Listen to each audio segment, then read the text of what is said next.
Welcome to Barcelona, to the city where every corner looks like a movie set and every building could be called a masterpiece. Today we are hitting all the icons, and trust me, you do not want to miss this. Exploring Barcelona in 48 hours. From golden paella to mouth-watering tapas, join me on a quick but delicious journey exploring food and travel all in the same vlog.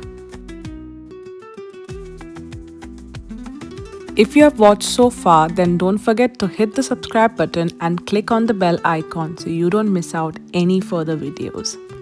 This is the amazing view from our Airbnb in Sitges.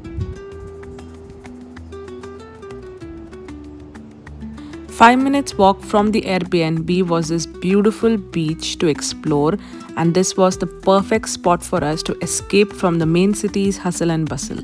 We then hopped onto the train for a 30-minute journey into Barcelona city to explore this beautiful Gaudi piece called Família. With its undulating stone facade, wrought iron balconies, and a rooftop full of warrior-like chimneys, Família broke every architectural rule of its time.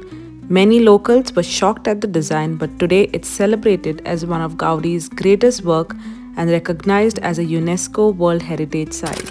Just a 15-minute walk, we headed to this famous Barcelona market called La Bouqueria, which is famous for its sizzling tapas, fresh juices, and all the best local ingredients all under one roof. Oh, and not forgetting the exotic food fresh in the market. We tried the dragon fruit and pineapple shake, which were blended with coconut, and they tasted so good. The pineapple one was as good as pina colada, and it was really delicious. The moment you walk in, you're hit with an explosion of colors: mountains of fresh fruit, premium cured meats, sparkling fresh seafood, artisan cheeses, candies, chocolates, and local sweets, plus hundreds of fresh juices in every color imaginable.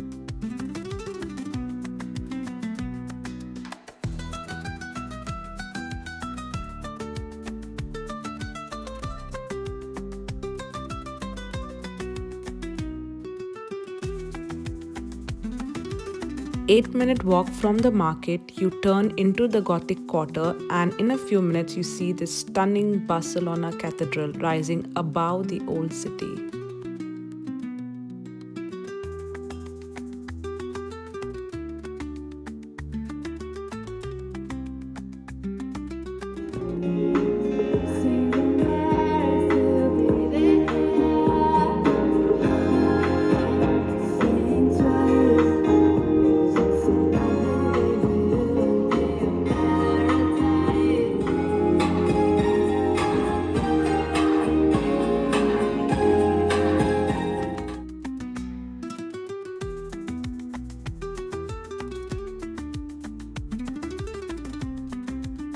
After soaking in the Gothic vibes at Barcelona Cathedral, it's time to see Gaudi's most famous masterpiece, La Sagrada Familia. This was one of the items on my bucket list, and I'm so glad I could tick it off. La Sagrada is an architecture like no other. It started in 1882 and continues today, over 140 years in the making. Gaudi devoted the last 15 years of his life entirely to this project, living on site and designing every detail. If you do visit this cathedral, I highly recommend downloading their audiobook, as it gives a full life journey of how this cathedral project was brought to life, depicting the birth and the death of Jesus and his entire journey on earth, along with his Holy Family. This cathedral has 18 towers planned, 12 for the apostles, 4 for the evangelist, 1 for Virgin Mary, and the tallest 170-meter high tower for Jesus.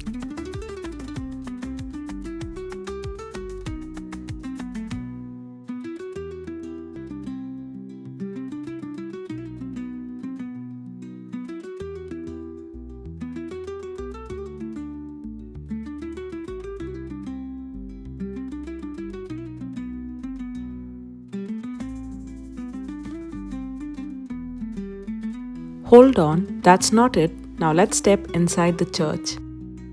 The interior is even more beautiful. It has stained glasses that makes it vivid and colorful. Gaudi designed it so the sunlight moves through the space, creating different moods throughout the day.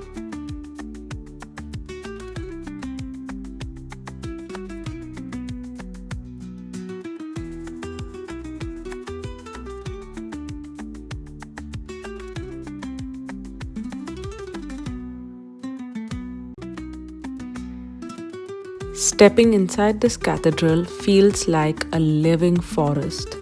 The architecture is inspired by nature, where every column are like branches and every facade tells a story. The cathedral has three main facades: the Nativity facade, which is dedicated to the birth of Jesus, Passion facade, dedicated to the suffering and crucifixion of Jesus, and Glory facade, dedicated to the glory of Jesus and his path to God. Inside the basilica, there are four large main columns that support the central part of the church. These pillars are dedicated to the four evangelists, Matthew, Mark, Luke, and John, and they hold up the central tower, which is dedicated to Jesus.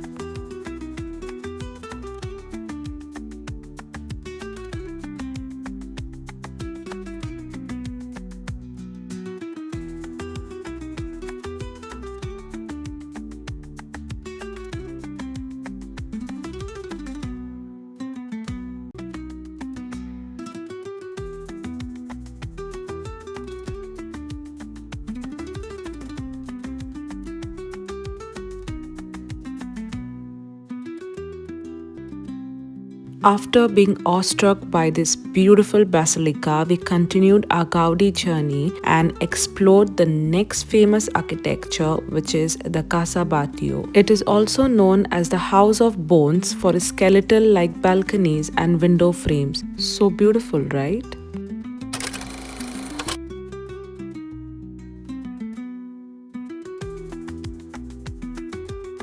We then called it a day with a good selection of sangria and tapas, and then headed back to our Airbnb for a good night's rest. So stay tuned, as you wouldn't want to miss the part 2 of this travel series. Do comment down which part did you like the most, and don't forget to subscribe if you haven't done yet.